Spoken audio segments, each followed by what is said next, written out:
morning. Good morning. We've talked the whole night through. Good morning. Good morning to you. Good morning. Good morning. It's great to stay up late. Good morning. Good morning to you. Oh my gosh, good morning. Carrie's turning on our lights. Thank you so much, Carrie. So unprofessional. If only I could hire somebody to do that for us. Get in here, Carrie. So I was all set up and ready, and then Preston was like, oh, shoot, can you go turn on that light? Let me just say that yesterday I was gone from 8 a.m. to 5 p.m., and Preston was home alone all day long. There's no reason for us to be starting 5 minutes late today, except for him being... I don't prepare the show until the morning of. Clearly. Yeah. Good morning and welcome to Coffee Time with Preston and... Oh, shoot. Coffee time. So what is it? Say it. Are you serious right now? Yeah, I can't even remember. I got so much going on. You know what? You're fired. I quit. No, you're fired. Okay. Good morning and welcome to Coffee Time with... Preston and Carrie. Nope. No. All right, go. What is it? Okay, I'm fired. You're right. I'm sorry. Coffee Time with Clink, Preston and Carrie. Well, you said the clink. You missed the... We got to do it again. Good morning and welcome to... They're going to get tired of us. Coffee Time with Preston and Carrie. See what he did just there? All he wants to do is be the one who says it, but he never says it correctly at first. And this is my life. This is what I have to deal with on a daily basis. You can get involved, and I'm talking to you, the viewer. Please feel free to get involved in the chat wherever you're streaming. You can watch us on Facebook, Twitter, YouTube. On Facebook, we're at Coffee Time with Preston and Carrie, or on my profile. I don't know why I'm telling you that. You're probably watching from Facebook or YouTube and Twitter, if you're a Twitter person. Get involved in the comments. And because of the way the comments are set, we can't see who's joined. So if you've joined, give us a good morning and we'll throw one right back at you. That being said, how's your week been, Carrie? You had to work yesterday? How was that? It was good. Let me it was tell a you nice how it day. was. Very nice day yesterday. What was so nice about it? It was a relaxing day. It's kind of cool being at work on a Saturday because it's not a normal thing. You know, kind of like working on a holiday. It's a little different. Yeah, what do you think about that? I don't talk about work on this, so... Oh, that's right. Okay. All right, but you had a good time at work. Working. Just say yes. Just tell the truth, Carrie. Moving right along from my work. Tell the truth to the people. You had a good time at work. Hey, I had a great time not working, being at home, playing around, doing whatever the heck I wanted to do. But I want to talk about this guy. There's this dude. Perhaps you've heard of him. I don't know. Let me get over here. I'll show him to you. His name was Robert Smalls. You ever heard of Robert Smalls, Carrie? No. Raise your hand if you've ever heard of Robert Smalls. You probably haven't. And I'll tell you why you haven't. Because they spend so much time griping and bitching and moaning about the way things used to be and how horrible things used to be. But check this out. We have 3 pitch perfect movies. I'm reading the caption there. 11 billion Fast and Furious. That's true. 14 remakes of Spider-Man and not one Got Dan. No cussing. Sunday. Got Dan Robert Smalls movie. Who was Robert Smalls? Let's see. Can you read that? It's so small. He was born into slavery, 1836. He steals a Confederate military ship in 1861. He disguises himself as the captain. He uses this secret code book on the ship and hand signals to pass through Confederate guard ships. He rescues more slaves and their families. He escapes to freedom, works as a military advisor for the United States. You know, the United States, the country that fought a war to end slavery. Yeah, that was us. Don't forget that. Until The war ends. He does that. He buys a house, runs for Congress, wins, serves on the Congress, and lives happily ever after. Is that a movie that you would watch, Carrie? Yes. I would watch that movie. I would watch that movie. Instead, they're remaking Buzz Lightyear. How old is Toy Story?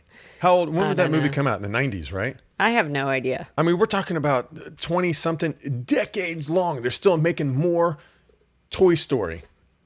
Like, think of something else. Are there not just tons of writers and writing students, screenwriters that are like, hey, man, I got this awesome screenplay or whatever. I want to get that made. No. We're just going to make another Thor movie. Like, we need that. We're going to make anything but a very interesting movie like this right here. That's it. That was just my little opening thoughts on Robert Smalls. Little history lesson. True history. Hey, I do love history. Hey, let me ask you a question. Is the world becoming more violent, or are we just seeing more violence because we live in the information age? What do you think? I don't think that the world could become more violent than they already are. And what I mean by that is the world is inherently evil, so evil is always afoot. Evil is afoot. So I would say, yes, we are more informed. And what I mean by more informed is the information that we are receiving is not necessarily from an institution. Okay. It's from individuals. So because we are getting a lot of information from individuals, they will edit their stuff to be what they want to show you. Mm-hmm. But then we also have the people coming along and saying, well, this is the whole story. This is the whole clip. This is, so it's kind of like news used to be, but with the checks and balances as well. Okay. But you have everybody all around the world. Well, I don't want to say everybody because there are several places where you don't get cell service. Almost everybody around the world. You have a lot of people all around the world who are able to do that. And so we don't wait for our information. It's just so readily available that we know everything that's going on as people perceive it. Yeah. And we are seeing all the different perceptions, whereas before we didn't see that as often. Okay, so you're saying that the world has always been a violent place. All that's happening now is the information age is making us have to have an opinion or an emotional reaction to everything that's happening around the world. Whereas before, we just weren't exposed to that stuff. Well, we weren't exposed to it, or we were exposed to it, but we were sitting down face to face with other people talking about an experience. It wasn't getting a bunch of information from people I don't know, unless it was from, some type of news outlet or something. Yeah. Oh, yeah, exactly. So you may know somebody in China who is going through something, and they may tell you all the information of what they've experienced, and you inherently trust that because you have a relationship with that person. What we're seeing now is you have all those stories, but you don't know the people giving you the stories. So you have other people telling you, well, they're lying, and they are saying, well, no, these people are lying. So it's a mess. It's just a damn mess. It is a mess. No one knows who to believe. No one. Okay, yeah. The personal relationship between people is slowly the gap is getting further and further. And so you're just taking all this information. There's lots of distractions, lots of society trying to distract you and get you to not trust each other. Yeah. And, you're crazy for believing this. No, you're crazy for believing that. And it just is, it's exactly what Satan would want. Yeah. Yeah. I mean, it is like that book. What book? From C.S. Lewis. Letters. Screwtape Letters. That one. Letters to Mom. Screwtape Letters. Screwtape Letters. It's exactly like that. It's that playing out in reality. That's exactly right. So it's just constantly, you can't just get news and have your own opinion. You got to have something behind it. And I got proof. And I would say that it's a little bit of both. I think that the world is becoming more and more violent because of the destruction of the family and the normalization of broken families. They want to make the infamous single parent families just totally normal. Not only is it normal, but it's enough. A child can be raised in one and come out okay. Is that true? Yeah. You can be raised by a single parent and come out okay. Are you going to be disadvantaged? Yes. Potentially to a child that wasn't raised by a single parent? Yes. You might, Not potentially. Yes, you will be disadvantaged. Yeah. And it's because a child needs the support of their biological mother and father. They do need that support. And if they don't have that, there's something that it does to a child. And I've seen it. Yeah. I've seen it. Well, you've lived it, right? Right. I've lived it. But also I've seen it in people who were adopted, even though they love their family and they feel apart, they also feel torn.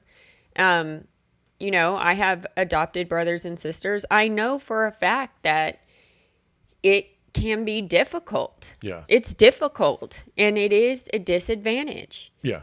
And there are issues that they have to work through with that. I'm not saying that people can't overcome. Right. But it does make it more difficult for those children who later become adults. Right.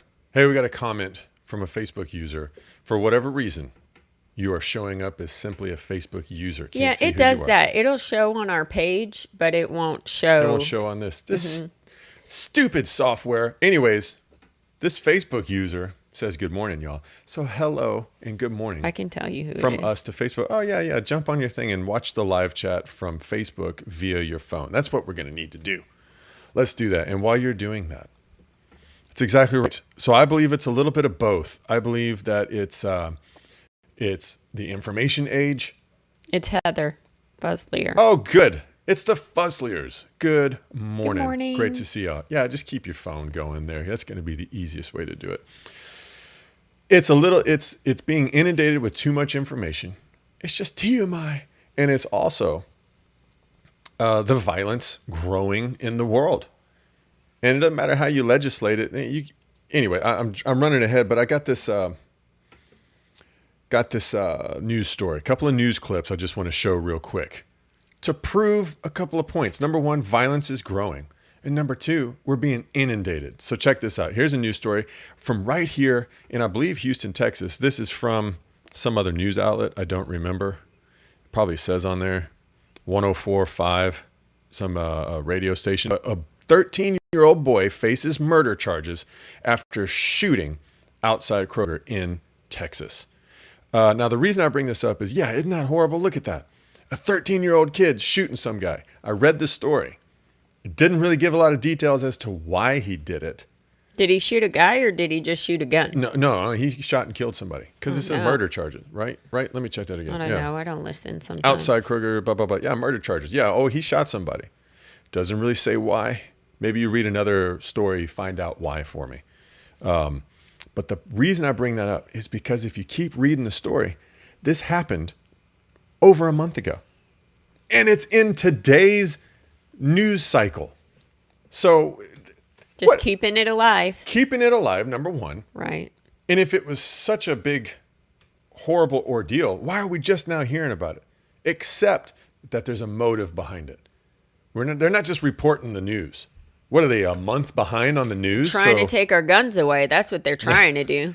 They're trying to take the protection from us because, criminals try to do everything by the law. So if you take all the law-abiding citizens' guns away, then you just... That's exactly what should happen. Leave us without protection. Thanks, guys. It's evil, and it's in the heart of the people. The violence, it's in the heart of the people. It can't be legislated. It's not a physical thing that we can legislate. I mean, there's physical consequences, but you can't make new rules. And I got proof. You can take all the guns away, but I got proof about the violence. Go ahead. Here's the thing about guns. Okay. Okay. What's the thing about guns? I know a lot of people who own guns. Hey, and Tracy Murray says good morning. Hey, Tracy. Okay, sorry. I know a lot of people who own guns, and not one of them has ever expressed wanting to shoot a person. Not one. I've known people without guns that have been. I'm not going to say it. Don't say it. But that's what I'm saying. Like, I've never met a person with a gun who wants to shoot another person. Okay? So you're making out the gun owners to be the villain here. Yeah. And most of the people with guns that I know just want to go hunt. Hunt humans. No. In the Kroger parking lot. Are you trying to get us shut down? No, I'm just saying it's just a little joke. I mean, a little trying to make light of a horrible situation. He doesn't understand that if you joke on social media, they'll shut you down. Listen, you can legislate guns all you want. And you can tell people you got to follow the rules. It's not going to work, and I got proof right here. And the people running the country, and I'm not just talking about Biden. I'm talking about all the bureaucrats. Is Biden running the country? No, he's probably some kind of robot. I've heard on the streets, word on the street, is that Biden has passed away, and that this is just a hologram we're seeing right now. This is just word. I've only heard that. We are all experiencing Weekend at Bernie's. I do not. Yeah, right. I do not support that theory. I disavow. Is that the word? I don't know. I disavow that. Poor Brandon. Listen, let's leave him alone. But check this out. The people running the country, they're not smarter than us.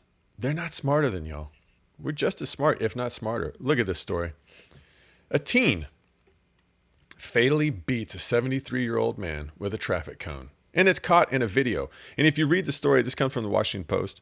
If you read the story, not only was it caught on this security camera, but the teenagers, they filmed it. They filmed it themselves. That's not shocking to me. Teenagers film everything now. Right? They're going to film it. Say that again. I had to mute the mic. There's a rape happening. I'm sorry. I had to mute the mic. If there was a rape happening, they would film that as well. There is nothing that happens that people don't film it. And the reason I believe behind that is people get blamed so often for things that they didn't do. They think the only way I will be found innocent when taken to the court of law, because our society has quickly become guilty until proven innocent. The only way I will be able to protect myself is to video this entire back and forth. So when something horrible is happening to somebody in front of you, like a rape, they whip out their phones and start recording it and are like, I'm not going to try to stop this because I don't want to get in trouble. Well, my friends want to beat this guy with a cone. Thank God there's so many laws about guns. Yeah, and it's interesting to me because you use cones to direct people to follow the rules and the laws of the road. So like cones are to like lead and guide people. Laws, gun laws to lead and guide and control people. And then you're just going to turn around and use the cone, the very thing that's supposed to be protecting us, to beat the hell out of an old guy. Well, you know my theory, right? Like, if we take guns away from law-abiding citizens, then we might as well take cars away, because there's people who drive under the influence. We got to take cars away. Cars are then a weapon. Listen, that's why I don't go near work zones. For two reasons. I don't want to get the crap beat out of me with a cone, because I'm getting elderly. I'm 41 now. I got to take it easy. And number two, I'm tired of getting catcalled by these construction workers. That never happens to you. Oh, you. yeah, it does. Nope. They take one look at my hair and they're like, look at that. And then I turn around and you know what they do? They don't care. We'll take it anyways. It's an ego trip. Helps my ego. I have very low ego. No, so you don't I need to any be help boosted with that. Your ego. Listen, the heart of the people is to blame. I don't like blaming, but the evil's in the heart. There's no amount of traffic cone legislation that can be passed down from the government that's going to protect us from the hearts of evil people. We got to call it out when we see it. That's evil, man. And the good news, You can repent from evil. You can overcome evil. God can help you do it. Also, the information age. People got to learn how to unplug. What do you think of that one? Unplug. What does that look like to unplug from all this media? I guess that would look like not listening to this. You just put your phone down right now. We're going to watch the number of viewers just drop. But when I think of unplugging, From 2 to 0. From 2 to 0. When I think of unplugging, I don't really think about tuning everything out and like, I'm just going to erase all my social media accounts. I'm not going to expose myself to any of this stuff.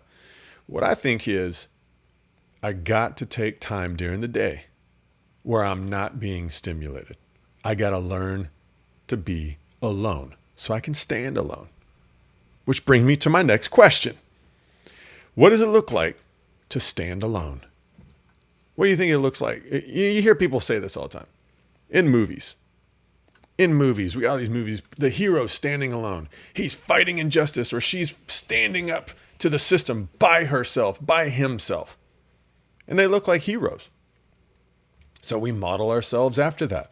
And something I've noticed, when people model their lives after the heroes they've seen in pop culture and fiction, there's only one thing you can do. You have to be a victim. You have to immediately label yourself a victim so that you have something to fight for and fight about. Have you noticed that? It's like no one is like, you know what? I see injustice. I'm going to stand up against that. Or I see this going wrong and I don't want to kill or hurt these people who I disagree with. I'm just going to confront them and see what happens. Have a comment about that.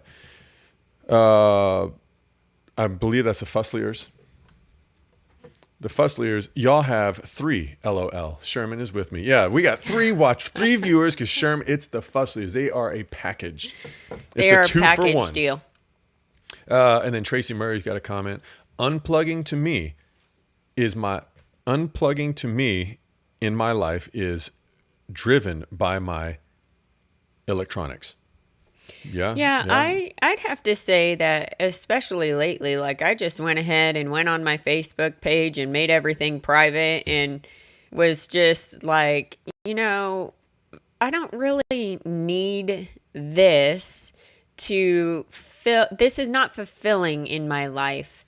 If I'm being totally honest, I post pictures and do things for my family that are in other states and who want to know. Okay. And for the friends I have in Nicaragua and the people that I've met all around. And I like looking at their stuff from time to time. But the older I get, the more I'm like, I like to do this to do what we're doing right now, coffee time. But other than that, I don't have much use for it. I really enjoy getting with people one-on-one. Okay. And that's the most important thing to me. And I feel like a lot of times social media is there and cuts out personal relationship. Okay. Because you feel like you've seen that person's life and you've kind of talked to them on Facebook, but that's not the real person. It's not like you're sitting down and having lunch and actually hearing their thoughts. You're just seeing what they want the world to see. Yeah, you're just seeing what they want you to see. Right. And social media, on a side note, if you got to learn how to use it, because if you don't know how to use it, everything that comes across whatever news feed you're on, you're going to have an emotional connection to. It's constantly tempting you to, my God, I'm like the most popular person. I got to turn my phone upside down. It's constantly tempting you to have an emotional reaction to something that you shouldn't have an emotional reaction to because it doesn't concern you. It's none of your business. So what you got to do is you learn how to use the social media, and it's good for staying connected to people that you don't have the opportunity to see regularly. Right. And promoting something, maybe a business, maybe an idea, whatever. I got a comment from Jeffrey Cook. He says, unplugging. I'd be happy if I could learn to live in the moment. Right. Okay, maybe that's, some living in the moment could be unplugging. So, but we're talking about, we got to unplug. And when you unplug, you got to learn to stand alone. That could be taking some time during the day, not being stimulated or entertained. Well, standing alone is also like at several points in life, you're going to have to stand alone. Yeah. And again, we come back to this message that's better together. We are one, all this groupthink stuff.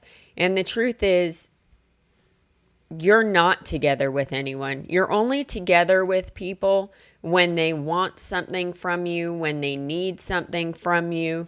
And just take friendships, for instance. As soon as you're not serving someone the way that they want you to serve them, they'll drop you like a bad habit, man. Is that bad or good?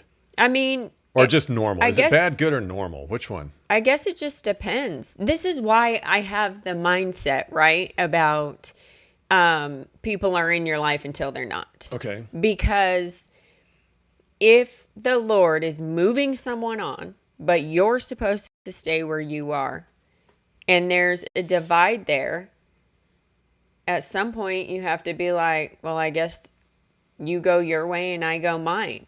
Even though I love you, even though we're friends. Sure. That's how this is now. Are you breaking up with me right now? And that's how several relationships in my life have gone. Sure. Because at some point, if you cannot share all the information with someone, they just don't have interest in being around you anymore. Things change. Situations change. And I get that. And that is true. And it's heartbreaking. It is. Like that happening, it's heartbreaking. So the question was, what does it look like to stand alone? And I was talking about in the movies, the hero. And in order to be a hero, you got to have somebody to fight. And in order to feel like you got to fight, you got to be a victim. That's a problem. In the Bible, standing alone. At least one. Let's just take one example from the Bible that jumps out my mind is David, the boy who kills a giant. He's not a victim of the giant. He just is willing to go out and stand alone against a threat or against this giant. Even while being ridiculed. So he had to stand alone because people on his own side were going, what are you doing? You don't know what you're doing. Somebody on Facebook says, like Batman. Yeah. Who is that on Facebook? You got your feet up. Yeah, you got to stand alone like Batman. And I like in the Batman movie with the Christian Bale, when he goes and he talks to the Commissioner Gordon, he's like, now we're two. Yeah, now there's two of us. Grassroots movement. Just a grassroots movement. But yeah, so in the movies, it means victim. In the Bible, it means somebody with some courage. And what I think is what you're talking about with the friendships, as friendships come and go. Shekinah. Good morning. Morning. As friendships come in and out of your life, as you were saying, you got to learn how to let people, you got to let them in and you got to let them out. I would sum that up like this. We got to outgrow looking for a BFF.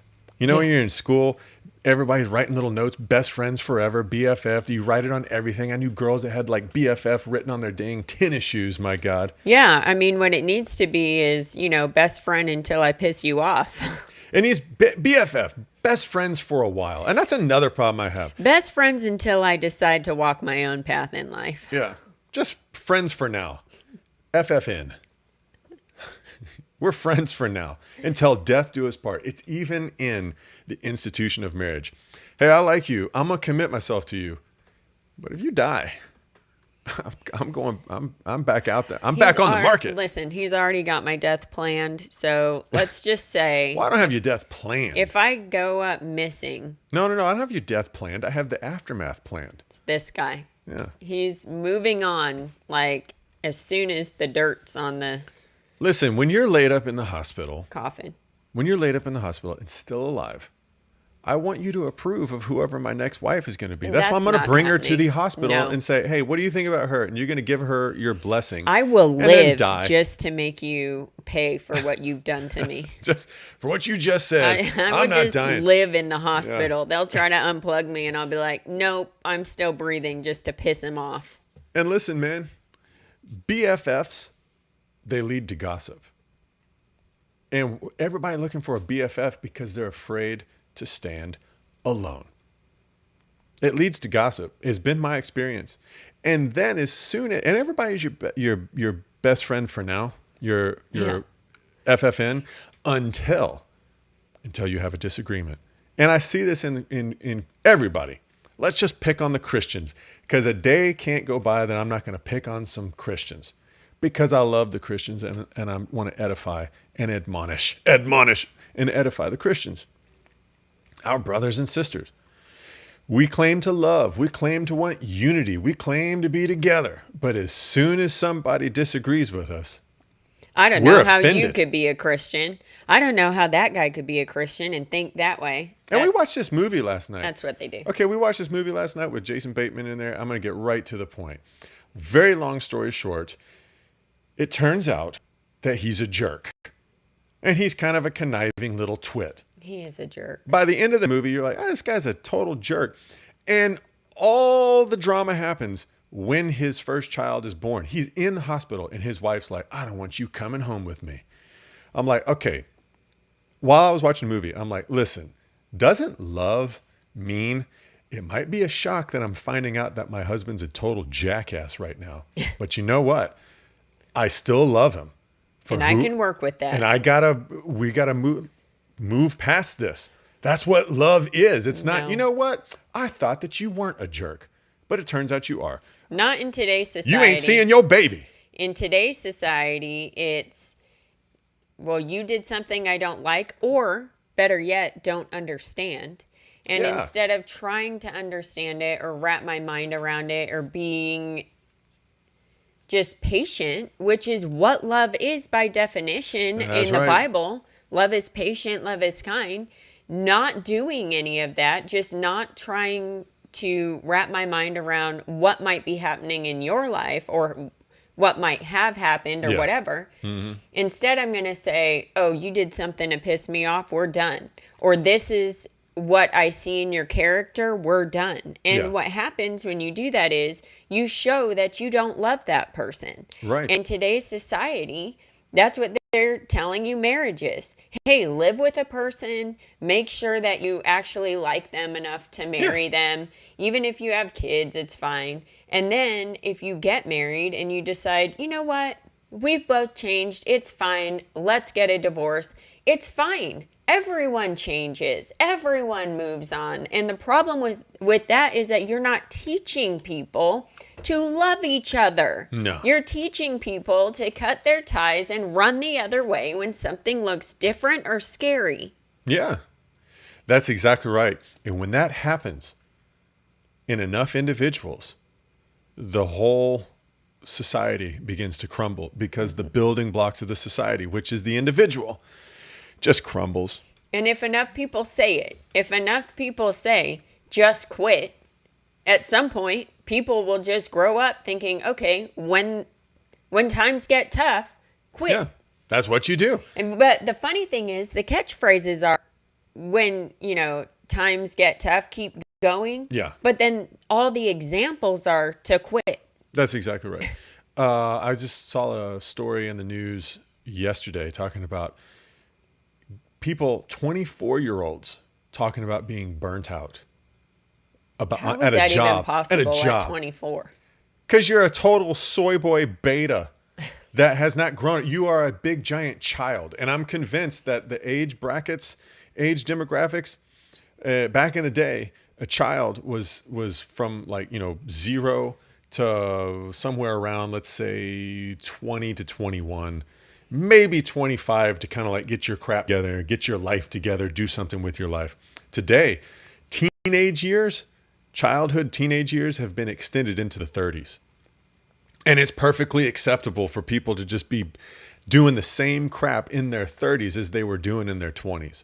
I guess I'm just an old soul, because when I hit my 30s, I was like, I'm not a damn 21. I'm not a 20-year-old anymore. I'm not doing that crap. I ain't playing no damn video games. I'm not sleeping on the floor. Give me a bed. I got to have a bed.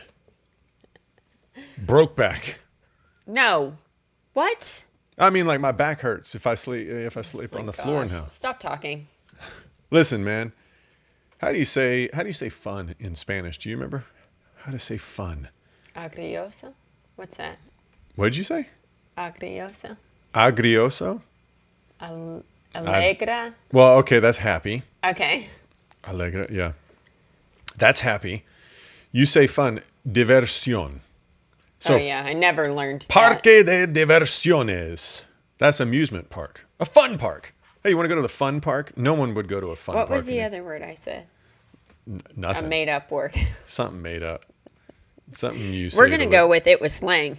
Yeah, some kind of slang, a different dialect. So the way you say fun in Spanish is diversión. And the reason I bring that up, because it's interesting. That it's diversion? Diversion. Because part of the standing alone, to answer the question, what does it look like to stand alone? How do you do it? You don't follow movies. You don't even try to be like the Bible characters. You just, we've got another comment I'll read in just 1 second. You recognize that a search for a BFF is not a good idea. It's just going to lead you to God. Because at the end of the day, in your mind, it's just you. It's just you, God. Well, God's not in your mind. He's in your heart. Satan is in the mind. So your BFF is probably Satan. But at the end of the day, you're alone with your thoughts. You better learn how to be alone. And a BFF is keeping you from being alone. And entertainment is a diversion. Entertainment equals distraction. It's keeping you being alone. And one of my favorite things to do is just turn off my radio, turn off everything. I don't have to disconnect all my electronics and cancel all of my social media outlets. I just got to learn how to not get distracted by them and learn how to just be alone with my thoughts, observing my thoughts. Got this comment. Did you see who it is?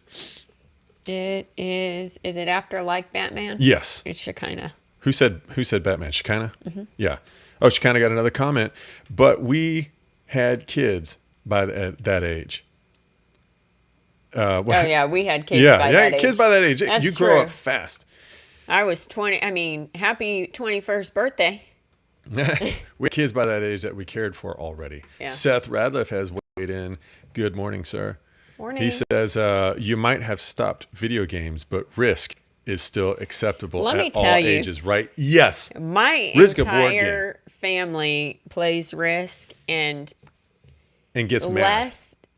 And I don't play it anymore because Preston is a horrible loser and he's a horrible winner. I'm even worse winner than I am a loser. He is the worst person when he's winning. He'll point at you. He'll put his face in your face. He'll laugh at you. Yeah. But then if any of the kids do that to him when they're winning, they're he gets disrespecting me. So mad. So I don't play Risk. I do get mad. I just go off into another room and let that tornado happen to itself. Damn I just straight. come in and see the aftermath. I am ruthless when it comes to playing Risk. He's Seth horrible. will tell you, we've played Risk a couple of times. I make deals. I team up. Alliances. It doesn't get nerdier than forming an alliance. He'll pluck you out one by one. You're damn straight. There's only He'll one way act to like win. he's your best friend. He'll be like, hey, buddy, we're on the same side. Let's do this. Yeah. And then you'll help each other out. And then all of a sudden, his back is turned towards you and he's trying to get you out of there. Yeah, and last time we went camping with the kids, I talked them into playing Risk. Yeah, they killed me off pretty fast. Twice. We played it twice. I died 2 times. And here's the bad thing. When you kill off Dad is then going to pick the person he wants to win, and then all I'm going to do is just make comments and help that person It is win. horrible because that's his horrible way of losing. Like, okay, well, you people are going to pay. Whoever That's pissed right. me off, you're the one who will pay. That's who it's going to be. And the first time I teamed up with sweet little Caroline. And then the second time I teamed up with Joe and just annihilated Caroline. I was like, you're going to learn your lesson. Hey, Clifton Boykin has joined. You gotta unscrew that. But before you start doing all that, you gotta mute the mic. You're killing these people. Hey, Clifton Boykin, good morning. He says good morning, Carrie.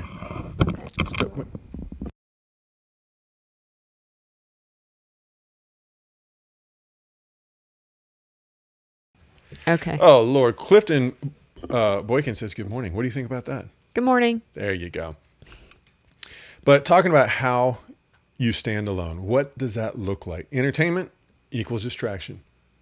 You got to realize that, what did I write down over there? You got to realize your exclusive relationship with God means just you and God. And there's so many people that are like, oh, I love my church group. I love my group of friends. But let's just take church groups. And they experience God through a church group alone. Prayer. Most of their prayer life is spent in church, in corporate prayer, prayer with others, getting prayed for by other people. And it only takes a moment to step back and go, you know what? The reason I'm still depressed at the end of the day is because at the end of the day, I'm forced to be alone with my thoughts. And here's the thing. I mean, I do agree with prayer and coming together and helping each other out, being a support system for each other. I do agree with that. The issue that I find is that people stop getting alone with God and they just rely on other people. Yeah. And when you rely on other people, you set yourself up for disappointment.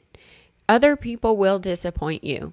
And if you don't have a direct connection with God, you will not be able to forgive them. You will not be able to have any type of understanding, any patience, any kindness, any love for them, because you will simply not understand them.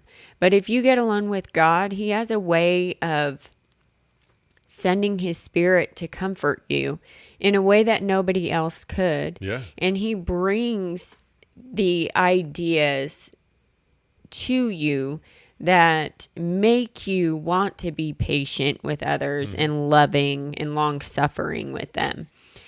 He is the only one who can do that for you. Yeah. And I do believe that people help each other grow. I think it's important to have other people in your life so that you grow together as, friends and help each other grow as people. But in the end, at the end of the day, and at the beginning of the day, if you're me, you need to get alone with the Father. Yeah. You need to have that. That is the lifeline that you have.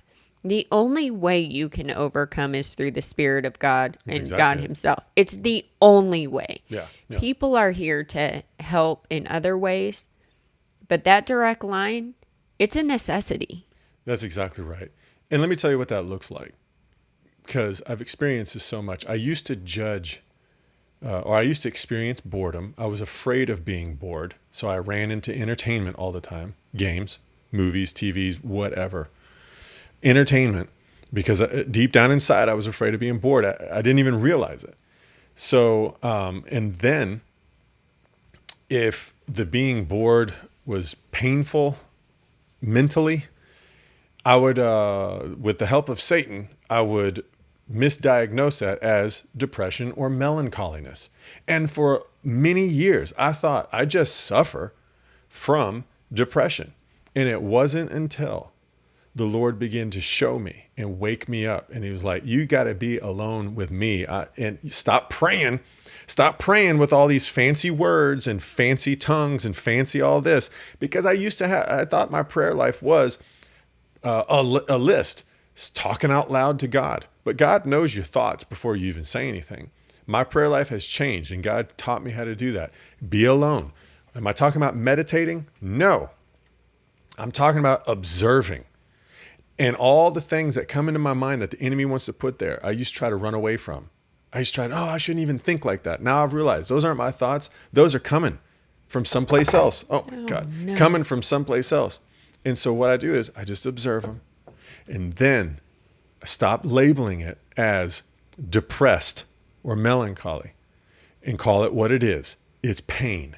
Right. And let me tell you, there have been days where the pain of the ego dying, because what that is Satan, the spirit in you that's made a home that shouldn't be there. Once you begin to observe it, it starts to die. And when it dies, it looks like the end of the Terminator, when they lower the bad guy into the bad Terminator into the hot lava, and it's all freaking out. It doesn't want to go. It doesn't want to die. It's going to fight for life. It's life. And what you're doing is you're expelling it from you. It doesn't want to leave. It's going to hurt because I associated and identified as that spirit for so many years. It felt like I was dying.